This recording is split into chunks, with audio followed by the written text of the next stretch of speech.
$2.5 billion. That's how much Amazon just agreed to pay in the largest FTC settlement in American history. But here's what makes this case extraordinary.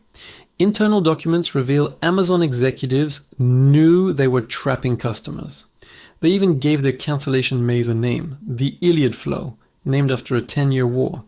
This is the verified evidence they tried to hide. Before we examine the evidence, you need to understand dark patterns. These are deceptive design tricks that manipulate you into doing things you didn't intend, like signing up for subscriptions you never wanted or making cancellation nearly impossible. A recent study found 76% of subscription services use these tactics, but Amazon took it to an extreme that federal regulators had never seen before. Here's the full breakdown of what they did. Let's start with official FTC documents. According to the Federal Trade Commission's complaint, Amazon designed checkout buttons that looked like simple shipping options. The button said, "Get free delivery," but clicking it secretly enrolled you in Amazon Prime at $14.99 per month. The FTC found that millions of customers had no idea they had subscribed. This wasn't an accident. It was engineered. How many people fell into this trap?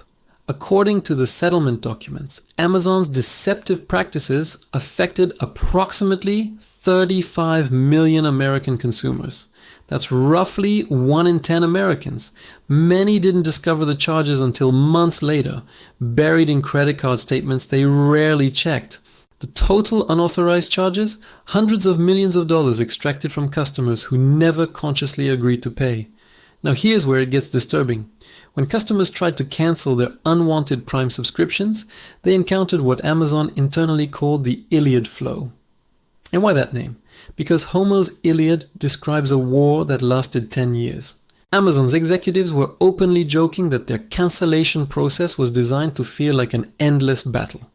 4 pages, 6 clicks, 15 different options designed to confuse you. This wasn't incompetence, it was strategy. Let me walk you through what customers faced. First, you had to find the cancellation option, buried deep in account settings. Then you faced multiple screens offering discounts, warnings about losing benefits, and confusing button placements.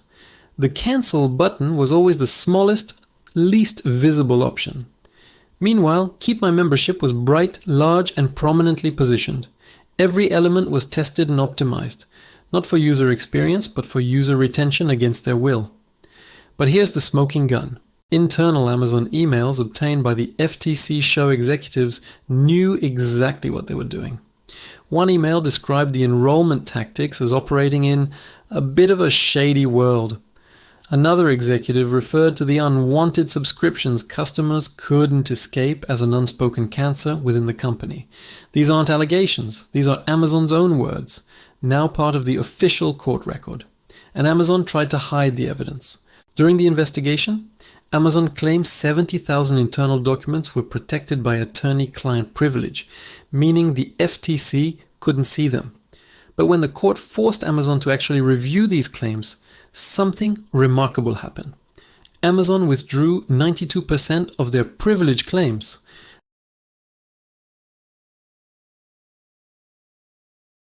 The judge sanctioned Amazon for what he called bad faith conduct.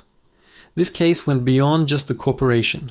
The FTC pursued personal liability against 3 senior Amazon executives, Neil Lindsay, Russell Grandinetti, and Jamil Ghani. These weren't low-level employees. These were the people who designed, approved, and defended these practices. While the executives weren't required to pay personally in the final settlement, the FTC made clear, hiding behind corporate structures won't protect individuals who orchestrate consumer harm. On September 25th, 2025, Amazon agreed to pay $2.5 billion. $1 billion in civil penalties, money that goes directly to the federal government, and $1.5 billion in consumer refunds, money going back to the 35 million affected customers. This is the largest FTC settlement in history. But is it enough? Amazon made over $500 billion last year. This fine represents less than 0.5% of their annual revenue. Beyond the money, Amazon must now completely redesign their systems. The settlement requires one-click cancellation. No more mazes. Clear disclosure of subscription terms before enrollment. Explicit consent required. No more hidden checkboxes. And regular compliance monitoring by the FTC for the next 20 years. If Amazon violates these terms, they face additional penalties of over $50,000 per violation per day. Now the question everyone's asking, how do you get your money back? According to the official settlement order, Amazon must begin issuing refunds by December 25th, 2025, Christmas Day. If you were enrolled in Prime without clear consent between 2016 and 2024, you may be eligible. The FTC will contact affected consumers directly. You don't need to do anything except make sure your contact information with Amazon is current. But this case matters far beyond Amazon. The 76% of subscription services using similar tactics are now on notice. The FTC has established a precedent. Dark patterns are not just unethical, they're illegal. Companies like Netflix, Spotify, and countless others are reportedly reviewing their own cancellation processes. This settlement sends a message that regulators once thought impossible to deliver. Even the largest corporations can be held accountable for manipulating their customers. What can you do to protect yourself? First, check your subscriptions regularly. Most people have forgotten services still charging them monthly. Second, screenshot enrollment screens before clicking. Documentation protects you. Third, report dark patterns to the FTC at Report Fraud, FTC.gov. And finally, know your rights. The Restore Online Shoppers Confidence Act requires clear disclosure and easy cancellation for all online subscriptions. The law is on your side, but only if you use it.